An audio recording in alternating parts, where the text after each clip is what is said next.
നമസ്കാരം. നമസ്കാരം. പഹൽഗാം ഭീകരാക്രമണത്തിൽ ബലിദാനിയായിട്ടുള്ള ശ്രീ രാമചന്ദ്രൻ സാറിന്റെ മകളുടെ വീഡിയോയ്ക്ക് താഴെ വന്ന് വിദ്വേഷ കമന്റ് ഇട്ടിട്ടുള്ള യുവാവ് മുഹമ്മദ് സനൂപ് പിടിയിലായിരിക്കുകയാണ്. ഒരു വർഷത്തെ കാത്തിരിപ്പിനൊടുവിലാണ് കേരള പോലീസ് പിടികൂടിയത്. അതും സൗദി അറേബ്യയിൽ നിന്ന് കേരളത്തിലെത്തി കരിപ്പൂരിൽ നിന്നാണ് പിടികൂടിയത്. എന്താണ് ചേട്ടാ ഈ വിഷയത്തിൽ ചേട്ടൻ്റെ അഭിപ്രായം?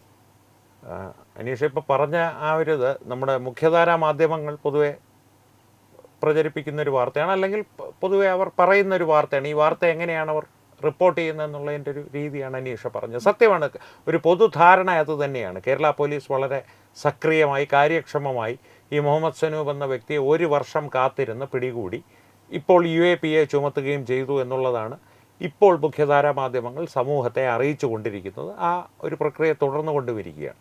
പക്ഷേ അതിലൊരു വലിയ കളവുണ്ട് എന്നാണ് എനിക്ക് തോന്നുന്നത്. കാരണം കേരള പോലീസ് ഇത്തരത്തിലൊരു വ്യക്തിയെ ഒരു സക്രിയമായി കാര്യക്ഷമമായി അന്വേഷിച്ച് കാത്തിരുന്ന് ഇയാൾ സൗദി അറേബ്യയിൽ നിന്ന് കരിപ്പൂർ വന്നിറങ്ങുന്ന നിമിഷത്തിൽ പിടികൂടുവാനായി കാത്തിരുന്നു എന്നുള്ളത് ഒട്ടും വിശ്വസനീയമല്ല.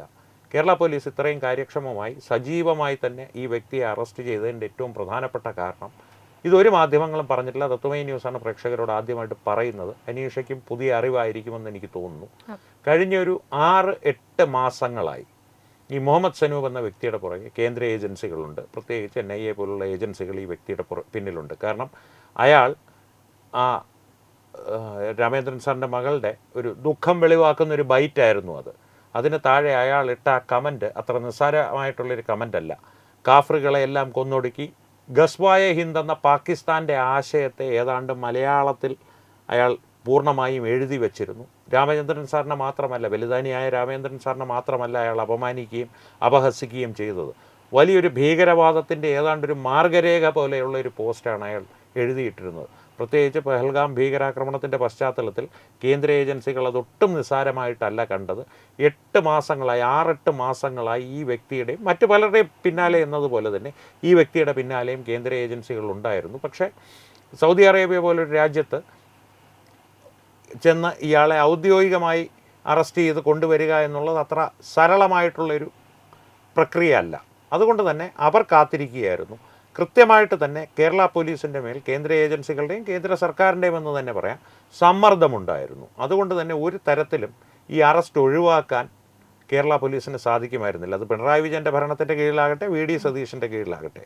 പിണറായി വിജയൻ്റെ ഭരണത്തിൻ്റെ കീഴിൽ ആഭ്യന്തര വകുപ്പിൻ്റെ മേൽ SDPAയുടെയോ മറ്റ് ഭീകരവാദ സംഘടനകളുടെ സ്വാധീനമോ ചരടുവലികളോ ഉണ്ടായിരുന്നെങ്കിലും ഇപ്പോൾ ജമാഅത്തെ ഇസ്ലാമിയുടെ ചരടുവലി ആഭ്യന്തര വകുപ്പിൽ ഉണ്ടെങ്കിലും അത്തരത്തിലൊരു സമ്മർദ്ദം, കാരണം രാജ്യം നേരിട്ടൊരു ഭീകരാക്രമണത്തെ സംബന്ധിച്ച്, രാജ്യത്തെ നടുക്കിയൊരു ഭീകരാക്രമണത്തെ സംബന്ധിച്ച്, അതിനെ തുടർന്ന് യുദ്ധസമാനമായൊരു സാഹചര്യത്തിൽ ചെന്ന് നാം തിരിച്ചടിച്ച് പാകിസ്ഥാനിലെ ഭീകരവാദ കേന്ദ്രങ്ങൾ നാമാവശേഷമായൊരു സാഹചര്യത്തിലേക്ക് വികസിച്ചൊരു ഭീകരാക്രമണം, ആ സാഹചര്യത്തിൻ്റെ പശ്ചാത്തലത്തിൽ നടന്ന ഈ അന്വേഷണം നിസ്സാരമായിട്ട് തള്ളിക്കളയുക എന്നുള്ളത് കേരള പോലീസിന് അവരുടെ തന്നെ ഒരു പ്രതിച്ഛായയ്ക്ക് മങ്ങലേൽപ്പിക്കുക മാത്രമല്ല, പലരുടെയും ജോലി തെറിക്കുന്ന അല്ലെങ്കിൽ പലരും നിയമ നടപടികൾക്ക് വിധേയരാകുന്ന സാഹചര്യങ്ങൾ ഉണ്ടായി വന്നേനെ. അതുകൊണ്ട് അവർക്ക് ഒഴിവാക്കുക എന്നുള്ളത് അത്ര എളുപ്പമായിരുന്നല്ല, അസാധ്യമായിരുന്നു. അതുകൊണ്ട് തന്നെയാണ് ഈ യുവാവിനെ കരിപ്പൂരിൽ വന്നിറങ്ങിയ നിമിഷം അവർ പിടികൂടുകയും അതിനും അപ്പുറത്തേക്ക് കടന്ന് UAPA നിയമം ചുമത്തുകയും ചെയ്തത് അയാളുടെ മേൽ. അത് UAPA ചുമത്തിയതിന് കാര്യങ്ങളുണ്ട്, അതിലേക്ക് നാം വിശദമായിട്ട് അടുത്ത ചോദ്യങ്ങൾ വരുമ്പോൾ എപ്പോഴെങ്കിലും പറയാമില്ലെങ്കിൽ ഞാൻ വിശദീകരിക്കാം. പക്ഷേ UAPA പോലൊരു നിയമം ചുമത്തുന്നത് NIA പോലുള്ള ഏജൻസികൾ, കേന്ദ്ര ഏജൻസികൾ പ്രത്യേകിച്ച്, അത് NIA മാത്രമല്ല പല രാജ്യാന്തര തലത്തിൽ പ്രവർത്തിക്കുന്ന ഏജൻസികളുടെ പോലും ശ്രദ്ധ ഈ വിഷയത്തിൽ പതിഞ്ഞിട്ടുണ്ട്. അവർ അന്വേഷണ പരിധിയിലായിരുന്നു. NIAയുമായിട്ട് അവർ നിരന്തരം ആശയവിനിമയം നടത്തിയിരുന്നു ഈ വ്യക്തിയെ സംബന്ധിച്ച്. അതായത് അവരുടെ എല്ലാ റിസോഴ്സസും ഈ വ്യക്തിയുടെ പിന്നാലെ നിയോഗിച്ചിരുന്നു എന്നല്ല ഞാൻ പറയുന്നത്. പക്ഷേ അവരുടെ ടു ഡു ലിസ്റ്റ് ഉണ്ടല്ലോ, ചെയ്യേണ്ട കാര്യങ്ങൾ, അതിൽ ഒരു പ്രധാനപ്പെട്ട വ്യക്തിയായി ആളുണ്ടായിരുന്നു. ഈ നോൺ സീക്വൻഷ്യൽ ത്രെറ്റ് എന്ന് പറയും, അല്ലെങ്കിൽ ഒരു ആക്റ്റീവ് ത്രെറ്റോ അല്ലെങ്കിൽ പാസീവ് ത്രെറ്റ് എന്ന് പറയും. ഈ പാസീവ് ത്രെറ്റായിട്ടുള്ള ഒരു കൂട്ടത്തിൽ ഒബ്സർവേഷനിൽ ഇയാളെ വെച്ചിരുന്നു. പക്ഷേ വളരെ പ്രാധാന്യത്തോടു കൂടി തന്നെ അവർ ഈ മുഹമ്മദ് സനൂപ് എന്ന ജിഹാദി എന്ന് തന്നെ വിളിക്കണം അയാളെ, ഒരു ഭീകരവാദി തന്നെയാണ്. ഞാൻ പറഞ്ഞല്ലോ, ആദ്യമേ പറഞ്ഞു, ഗസ്വായെ ഹിന്ദിൻ്റെ മാർഗരേഖയാണ് മലയാളത്തിൽ അവിടെ എഴുതി വെച്ചിരിക്കുന്നത്. ഭാരതത്തെ കീഴടക്കുവാനുള്ള ഇസ്ലാമിസ്റ്റുകളുടെ പദ്ധതി, പാകിസ്ഥാനിൽ പ്രത്യേകിച്ച് അവരുടെ ഒരു ആശയമാണ് ഈ ഗസ്വായെ ഹിന്ദ്, ഹിന്ദുസ്ഥാനെ കീഴടക്കുക എന്നുള്ളത്. മുഹമ്മദ് തന്നെ മുന്നോട്ട് വെച്ച ഇസ്ലാമിന്റെ തീവ്രവാദികളെ സഹോദരങ്ങൾ, അതെ, സഹോദരങ്ങൾ എന്ന് ഒളിക്കാഫറുകളെല്ലാം കൊല്ലും, മുഖത്ത് കാർക്കിച്ചു തുപ്പും തുടങ്ങിയ അവരുടെ ഒരു ആഗ്രഹങ്ങളാണ് ഈ പറയുന്നത്. പക്ഷെ അത്തരത്തിലുള്ള ഒരു മാർഗരേഖ അവരുടെ മതഗ്രന്ഥത്തിൽ തന്നെ ഉണ്ട് എന്നാണ് ഇസ്ലാം വിട്ട് പുറത്ത് വന്ന ആരിഫ് ഹുസൈനെ പോലുള്ളവർ വളരെ വ്യക്തമായിട്ട്, ജബ്ബാർ മാഷിനെ പോലുള്ളവർ പറയുന്നു. ആരിഫ് ഹുസൈനെ കുറിച്ച് മറ്റൊരു വീഡിയോ നമുക്ക് ചെയ്യേണ്ടത് ഉള്ളതുകൊണ്ട് കൂടുതൽ ആ വിഷയത്തിലേക്ക് കിടക്കുന്നില്ല. എന്തായാലും അനീഷ ചോദിച്ചതിൻ്റെ ഒരു പ്രതികരണം ഇതാണ്. കേരള പോലീസ് സ്വമേധയാ താല്പര്യമെടുത്ത് നടത്തിയ ഒരു അറസ്റ്റ് അല്ലിത്. അങ്ങനെ ഒരു തെറ്റിദ്ധാരണ ആർക്കെങ്കിലും ഉണ്ടെങ്കിൽ അത് ദയവ് ചെയ്ത് മാറ്റുക. കേന്ദ്ര ഏജൻസികളുടെ ശക്തമായ ഇടപെടലുകളും ആ ഇടപെടലുകളെ തുടർന്നുണ്ടായ കേരള പോലീസിന് മുകളിലുണ്ടായ സമ്മർദ്ദങ്ങളുമാണ് ഈ ഒരു അറസ്റ്റിലേക്ക് നയിച്ചിരിക്കുന്നത്. ഓക്കെ, ഇപ്പം ഈ ഒരു വിഷയത്തിൽ കേരളത്തിലെ മാധ്യമങ്ങൾ, മീഡിയ വൺ പോലുള്ള ചാനലുകളിൽ മതസ്പർദ്ധ എന്ന് പറഞ്ഞ രീതിയിൽ വാർത്ത കൊടുത്തിരുന്നു. അപ്പം ഇങ്ങനൊരു മാറ്റം, കാരണം ഇതുപോലുള്ള വാർത്തകളൊന്നും ഇവരങ്ങനെ സാധാരണ രീതിയിൽ മുക്കുകയാണ് ചെയ്യുന്നത്. അപ്പൊ ഈ വിഷയത്തിൽ എന്ത് പറ്റിയെന്നറിയില്ല. തീർച്ചയായിട്ടും മീഡിയ വണ്ണിൽ അത് ഞാൻ കണ്ടിരുന്നു, അവരുടെ ഒരു കാർഡായിട്ടും ഫേസ്ബുക്കിലുമായിട്ടും ഞാൻ കണ്ടത്. ഓക്കെ, അപ്പൊ ആ ഒരു വിഷയത്തിൽ എന്താണ് ചേട്ടന് തോന്നുന്നത്? മതസ്പർദ്ധ എന്നുള്ള വാക്ക് അവർ ഉപയോഗിച്ചു എന്നുള്ളത് വലിയൊരു കാര്യമായിട്ട് ആദ്യം എനിക്കും തോന്നി. അതുകൊണ്ടപ്പോഴത്തേക്ക് ഇവരിങ്ങനെ ചെയ്യേണ്ടതല്ലോ, ഞമ്മൻ്റെ ആളുടെ വന്നു കഴിഞ്ഞാൽ മതസ്പർദ്ധ എന്നല്ലല്ലോ, ഇരവാദമാണല്ലോ സാധാരണ മുഴക്കുന്നത്. രണ്ടാമതൊന്ന് ആലോചിച്ചപ്പോഴാണ്, ആരാണത് ഇട്ടിരിക്കുന്നത് എന്നൊന്ന് ചിന്തിച്ചു നോക്കിയപ്പോഴാണ് മീഡിയ വൺ, ദാവൂദിനെ പോലുള്ളവർ ഭരിക്കുന്ന മീഡിയ വൺ, ജമാഅത്തെ ഇസ്ലാമിയുടെ മുഖപത്രമായ അല്ലെങ്കിൽ ഉച്ചഭാഷിണിയായ മീഡിയ വൺ അത്ര നിസ്സാരമായിട്ട് ഇക്കാര്യം ചെയ്യില്ല. അവരൊരു ഉദ്ദേശ ലക്ഷ്യത്തോടു കൂടിയാണ് അത് ചെയ്തിരിക്കുന്നത്.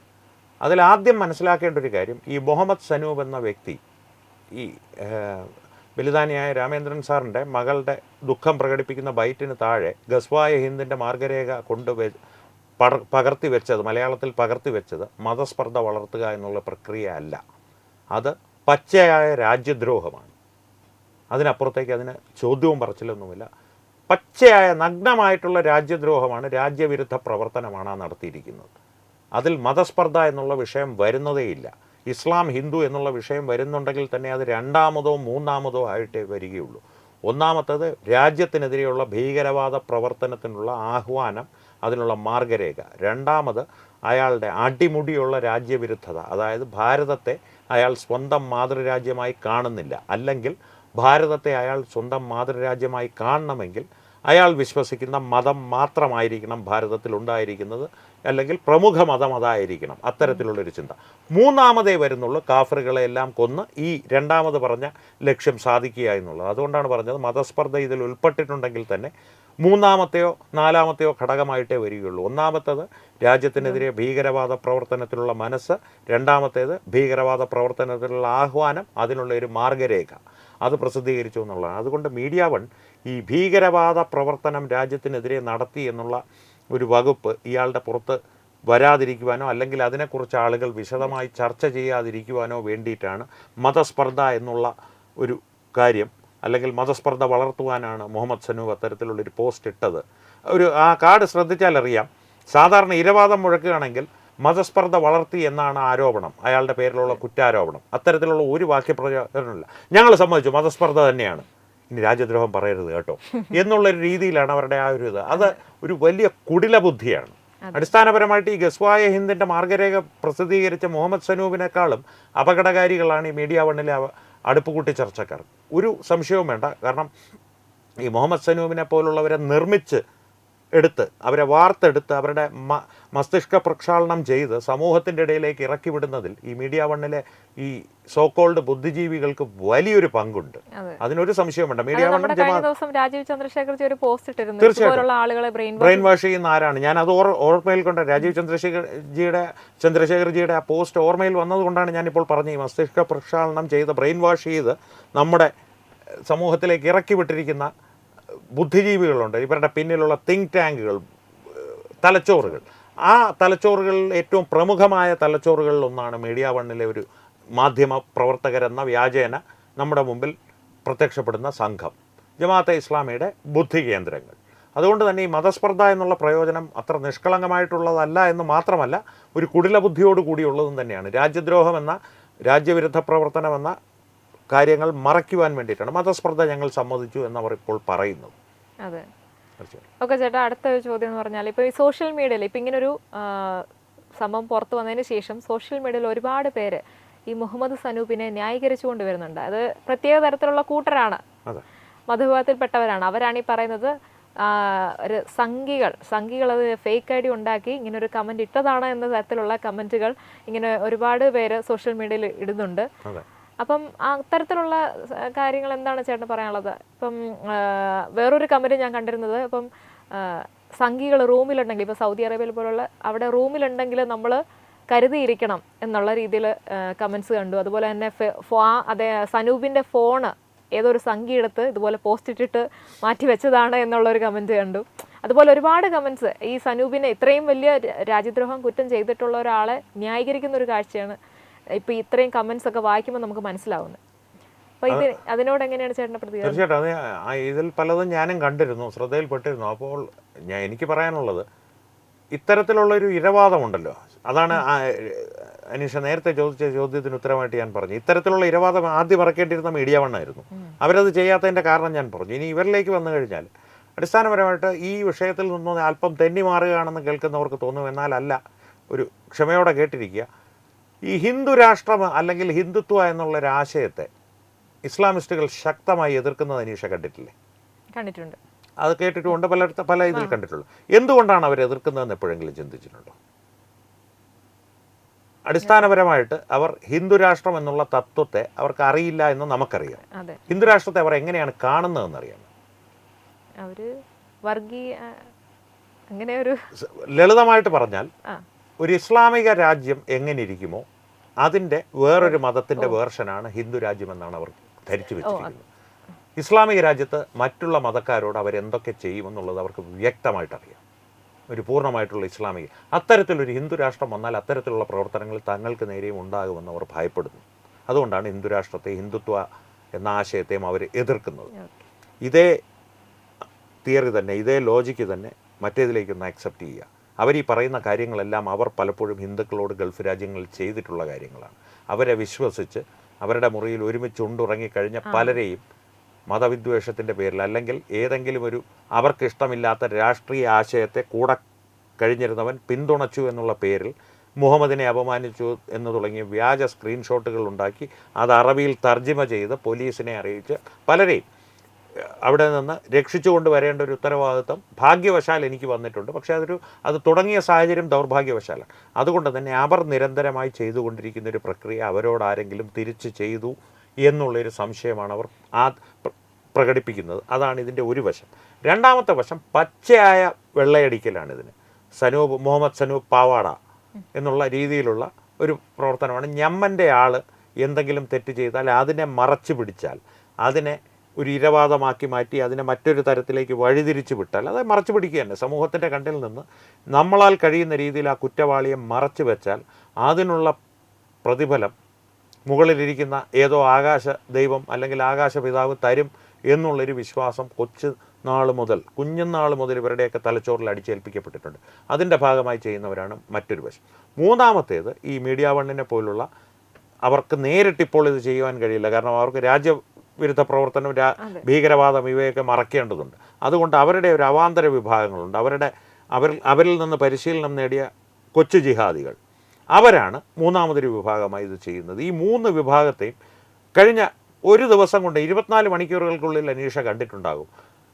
സംഘി ഫോണെടുത്ത് ചെയ്യുന്നു എന്ന് ആരോപിച്ചവൻ കൃത്യമായിട്ട് ഇത് ചെയ്തിട്ടുള്ളവനായിരിക്കാം. ഏതെങ്കിലും ഹിന്ദുവിനോടോ ക്രിസ്ത്യാനിയോടോ ചെയ്തിട്ടുള്ളവനായിരിക്കാം, അല്ലെങ്കിൽ ചെയ്തവരെ പരിചയമുള്ളവനായിരിക്കാം. ഇത്തരത്തിൽ ഫേക്കാണ്, ഇതാണ്, അങ്ങനെ ചെയ്യില്ല, അവൻ പൂമ്പാറ്റയും പൂവിനെയും സ്നേഹിച്ചിരുന്നവനാണ് എന്ന് പറയുന്നവൻ മീഡിയ വണ്ണിൻ്റെ ശിഷ്യന്മാരായിരിക്കാം. മൂന്നാമത്തെ വിഭാഗത്തിൽപ്പെട്ടവൻ എന്ത് വില കൊടുത്തും നമുക്ക് ഇത് ചെയ്യണമെന്നുള്ളത് ഇതിലൊരു പരിചയമില്ലാത്തൊരുത്തനായിരിക്കും. അതാണ് അവരുടെ ഏറ്റവും വലിയ ഐക്യം. ഒരു കാര്യം ഞാൻ പറയാം, എന്തെങ്കിലും ഒരു ഇത്തരത്തിലുള്ള കാര്യത്തിൽ ഇപ്പോൾ ഒരു ഉദാഹരണത്തിൽ പറഞ്ഞാൽ അഖില ഹാദിയ കേസ് ഓർമ്മയുണ്ടാകുമല്ലോ. അതിനു വേണ്ടിയിട്ട് SDP ഒരു വലിയ ഫണ്ട് പിരിവ് നടത്തിയിരുന്നു. എഴുതി ഞാൻ വെച്ച് തരാം. നേരിട്ട് രേഖകളൊന്നുമില്ലാതെ നമ്മുടെ നാട്ടിലെ ഗ്ലോറിഫൈഡ് സൂപ്പർ മാർക്കറ്റ് മുതലാളി മുതൽ ചാലയിൽ ചുമട് എടുക്കുന്ന മജീദ് വരെ അതിലേക്ക് സംഭാവന ചെയ്തിട്ടുണ്ടാവും. ഇവർക്കൊന്നും ആ അഖിലഹാദിയോ മറ്റേ അവരുടെ ആദ്യത്തെ ഭർത്താവിനെയോ നേരിട്ട് പരിചയമുണ്ടാവില്ല. പക്ഷേ അതൊരു സമൂഹത്തിൻ്റെ ഒരു കളക്റ്റീവ് മൈൻഡാണ്, കളക്റ്റീവ് ബ്രെയിനായിട്ട് ഒരു ഹൈവ് മൈൻഡ് എന്ന് പറയും. ഒരുമിച്ച് ചിന്തിക്കുന്ന മതനിർമ്മിതമായിട്ടുള്ള ഒരു തലച്ചോറായിട്ട് പ്രവർത്തിക്കുന്നതാണ്. അതാണ് അവരുടെ ശക്തിയും അതാണ് അവരെ കൂടുതൽ അപകടകാരികളാക്കുന്നതും അത് തന്നെയാണ് അവരുടെ ദൗർബല്യവും. അതിനെ ചൂഷണം ചെയ്യുക എന്നുള്ളത് മാത്രമാണ് ഇവർക്കൊരു സമാധാനം, ഇവർ ഉയർത്തുന്ന പ്രശ്നങ്ങൾക്കൊരു സമാധാനം. സാന്ദർഭികമായ ആ സമാധാനം പറഞ്ഞു എന്ന് മാത്രം. പക്ഷേ ഇതാണ് ആ വിഷയങ്ങളോടുള്ള പ്രതികരണം. കാരണം ഇത്തരത്തിൽ ഉടായിപ്പാണെന്ന് പറഞ്ഞ് തള്ളിക്കളയരുത്, അതിനെക്കുറിച്ച് ഗൗരവമായിട്ട് കാണണം. ഇവരെന്തുകൊണ്ട് ഇത് ചെയ്യുന്നു എന്നുള്ളത് നാം ഓരോരുത്തരും ചിന്തിച്ച് മനസ്സിലാക്കുകയും മറ്റുള്ളവരോട് തുടരെ പറയുകയും വേണം. കാരണം ആലോചിച്ച് നോക്കൂ, ഇത്തരത്തിലൊരു പ്രതികരണം അവർക്ക് നേരെ ഉണ്ടായാൽ അവർ പെട്ടെന്ന് വയലൻ്റ് ആവും. അതെ, ശരിയാണ്. കാരണം അവർ ചെയ്യുന്ന കാര്യം തിരിച്ചറിഞ്ഞു എന്ന് തോന്നിയാൽ കള്ളം പിടിക്കപ്പെടുമ്പോൾ ഒരു ഉദാഹരണം പറഞ്ഞാൽ ക്ലബ് ഹൗസിൽ വെച്ച് ഹാരിസ് മദനി എന്ന വ്യക്തിയുമായിട്ടൊരു സംവാദത്തിൽ ഞാൻ ഏർപ്പെട്ടിട്ടുണ്ട്. അതിൽ ഡോക്ടർ ആരിഫ് ഹുസൈൻ തെരുവോത്തും പങ്കെടുത്തിരുന്നു. അപ്പോൾ ഹാരിസ് മദനി എന്ന മതപണ്ഡിതൻ ആ സംവാദത്തിന് ശേഷം മറ്റൊരു ഇസ്ലാമിസ്റ്റ് ഗ്രൂപ്പിൽ പോയി പറഞ്ഞതിൻ്റെ ഒരു വോയിസ് റെക്കോർഡ് എനിക്ക് കിട്ടി. അദ്ദേഹം പറഞ്ഞതെന്ന് പറഞ്ഞാൽ മനോജ് വേണുഗോപാൽ എന്ന് പറയുന്നയാൾ അതിബുദ്ധിമാനാണ്. ഏതൊരു വിഷയത്തെക്കുറിച്ച് ചർച്ച ചെയ്യുമ്പോഴും അയാൾ നിശബ്ദനായിട്ടിരിക്കും. ആദ്യം ഞാൻ പറയും, പിന്നീട് ആരിഫ് ഹുസൈൻ പറയും, അവസാനമേ മനോജ് വേണുഗോപാൽ സംസാരിക്കുകയുള്ളൂ. അതായത് ആ വിഷയത്തിൽ അവസാന വാക്ക് അയാളുടേതായിരിക്കും. ഇത് ആരിഫ് മദനിയോട് തന്നെ ഞാനത് പരസ്യമായി പറയുകയും ചെയ്തു. ഇത് ഞാൻ നിങ്ങളിൽ നിന്ന് കണ്ടുപഠിച്ചതാണ്. ഏത് ഒരു ഫേസ്ബുക്ക് പോസ്റ്റിൻ്റെ താഴെയുള്ള വാദപ്രതിവാദത്തിലും അവസാന കമൻറ്റ് ഞങ്ങളുടേതായിരിക്കണം എന്നുള്ളൊരു നിർബന്ധത്തിൽ നിങ്ങൾ പലപ്പോഴും പെരുമാറുന്നത്, നിങ്ങളുടെ വിഭാഗം പെരുമാറുന്നത് ഞാൻ കണ്ടിട്ടുണ്ട്. ആ രീതി ഞാനൊന്ന് സ്വീകരിച്ച് നോക്കിയെന്നേ ഉള്ളൂ എന്ന് പറഞ്ഞിട്ടുണ്ട്. കുറേ നാളത്തേക്ക് ശേഷം എൻ്റെ ക്ലബ് ഹൗസിൻ്റെ മെസ്സഞ്ചറിൽ അവരൊരു മെസ്സേജ് അയക്കാമെന്ന് കരുതുന്നുണ്ട്. ഇസ്ലാമിസ്റ്റുകളുടെ നല്ല തെറിവിളിയായിരുന്നു. കാരണം ഇതാണ് പറഞ്ഞ വയലൻ്റ് ആവുന്നത്. അതേ ലോജിക്ക് ഇവിടെ ഒന്ന് അപ്ലൈ ചെയ്ത് കഴിഞ്ഞാൽ കൃത്യമായിട്ട് കാര്യം മനസ്സിലാവും. അവർ വയലൻ്റ് ആവും. അവരുടെ കള്ളത്തരം പിടിക്കപ്പെട്ടു, അവരുടെ ഒരു രീതി, അവരുടെ ഗസ്വായ ഹിന്ദിൻ്റെ യഥാർത്ഥ മാർഗരേഖ പിടിക്കപ്പെട്ടു. 2047 കേരളമെങ്കിലും ഇസ്ലാമിക രാഷ്ട്രമാക്കണമെന്നുള്ളതിൻ്റെ ഒരു ലക്ഷ്യത്തിൻ്റെ പ്രവർത്തന രീതി കുറച്ചെങ്കിലും പിടികിട്ടി എന്ന് വെച്ചാൽ അവർ വയലൻ്റ് ആവും. അതാണെന്ന് തോന്നുന്നു 2047 മിഷൻ എന്നുള്ള. ചിലപ്പോൾ ഈ ആർക്കറിയാം, ഈ മുഹമ്മദ് സനൂബൊക്കെ അതിന്റെ ഭാഗമായിരിക്കാം. കാരണം ഒരു മുഹമ്മദ് സനൂബ ഇപ്പൊ പിടിയിലായിട്ടുള്ളൂ. ഒരുപാട് സനൂബുമാര് നമ്മുടെ ഇടയിൽ തന്നെ ഉണ്ട്. ചേട്ടാ, ഇങ്ങനെയുള്ളവർക്കൊക്കെ ഇവരുടെ ഒരു ശിക്ഷ എന്ന് പറയുന്നത് നമ്മുടെ ഒരു അഭിപ്രായത്തിൽ ഇവർക്ക് നമ്മുടെ ഇന്ത്യൻ പൗരത്വം എടുത്ത് കളയണം അല്ലേ? ഇങ്ങനത്തെ ഈ രാജ്യത്തിന് വേണ്ടി, സ്വന്തം മാതൃരാജ്യത്തിന് വേണ്ടിയിട്ട് ഇങ്ങനെയൊക്കെ പറയുമ്പോൾ ഇവർക്കുള്ള ശിക്ഷ അങ്ങനെയല്ലേ വേണ്ടത്? സത്യത്തിൽ അതാണ് ചെയ്യേണ്ടത്. പക്ഷേ ജനാധിപത്യത്തിൻ്റെ ഒരു മനോഹാരിതയും ഭയാനകതയും അതുതന്നെയാണ്. ഒരാളുടെ പൗരത്വം റദ്ദ് ചെയ്യുക എന്നുള്ളത് ഏറെക്കുറെ അസാധ്യമായൊരു കാര്യമാണ്. ചോറ് ഇവിടെയും കൂറ് അവിടെ എന്നുള്ളവർക്ക് ഇങ്ങനെ തന്നെ കൊടുക്കണം എന്നാണ് എൻ്റെ ഒരു നിലപാട്. അല്ലെങ്കിൽ ബലമായിട്ട് പിടിച്ചൊരു ഭാരതം ഏതെങ്കിലും ഒരു രാജ്യവുമായിട്ട് ഒരു കരാർ ഒപ്പിടണം. അത് പക്ഷേ ഭരണഘടനാ വിരുദ്ധമായി പോകും. ആ ഭാരതം അങ്ങോട്ട് അയക്കുന്ന കുറ്റവാളികൾക്കെല്ലാം ആ രാജ്യം പൗരത്വം കൊടുക്കുമെന്നുള്ളൊരു കരാർ ഒപ്പിടണം. അങ്ങനെ ഒരു കരാർ ഒപ്പിട്ട് അവർക്ക് ആ പൗരത്വം ലഭിച്ചാൽ ഓട്ടോമാറ്റിക്കായിട്ട് ഭാരതത്തിൻ്റെ പൗരത്വം റദ്ദ് ചെയ്ത് പോകപ്പെടും. പക്ഷേ അപ്പോഴും NRI എന്നുള്ള രീതിയിലുള്ള ആനുകൂല്യങ്ങൾ അവർക്ക് പിന്നെയും കൊടുക്കേണ്ടി വരും. ശരിക്കും ഭരണഘടനയിൽ തന്നെ ഒരു നിയമം വേണം. ഇത്തരത്തിലുള്ള ഒരു സത്യപ്രതിജ്ഞ പോലുള്ള ഒരു കാര്യം എല്ലാ പൗരനും 18ാമത്തെ വയസ്സിൽ ചെയ്യണം. അതിലേതെങ്കിലും ലംഘിക്കപ്പെട്ടിട്ടുണ്ടെങ്കിൽ, ആദ്യം നമ്മളൊക്കെ പണ്ട് അസംബ്ലിയിൽ അനീഷയുടെയൊക്കെ സമയത്ത് ഇത് ഉണ്ടായിരുന്നോ എന്നറിയില്ല, ഭാരതം എൻ്റെ രാജ്യമാണ്, എല്ലാ ഭാരതീയരും എൻ്റെ സഹോദരന്മാർ. അപ്പോൾ നമ്മളൊക്കെ തമാശയ്ക്ക് ചോദിച്ചില്ല, എല്ലാവരും സഹോദരി സഹോദരന്മാരാണെങ്കിൽ ആരെ കല്യാണം കഴിക്കും എന്ന് ചോദിച്ചിട്ടുണ്ട്. പക്ഷേ അത്തരത്തിലുള്ളൊരു സത്യപ്രതിജ്ഞ 18ാമത്തെ വയസ്സിൽ എല്ലാ ഭാരതീയരും പൗരത്വം ആഗ്രഹിക്കുന്നവർ ഔദ്യോഗികമായി എഴുതി ഒപ്പിട്ട് കൊടുത്ത് മുനിസിപ്പാലിറ്റിയിലോ മേയറുടെ ഓഫീസിലോ എവിടെയെങ്കിലും ചെന്ന്, അല്ലെങ്കിൽ ഒരു പ്രത്യേകമായിട്ടുള്ള രീതി, അമേരിക്കയിലൊക്കെ പൗരത്വം പുറത്തുനിന്ന് വരുന്ന ആൾക്കാർക്ക് കൊടുക്കുന്നതിൻ്റെ ഒരു സത്യപ്രതിജ്ഞ പോലുള്ളതാണ്.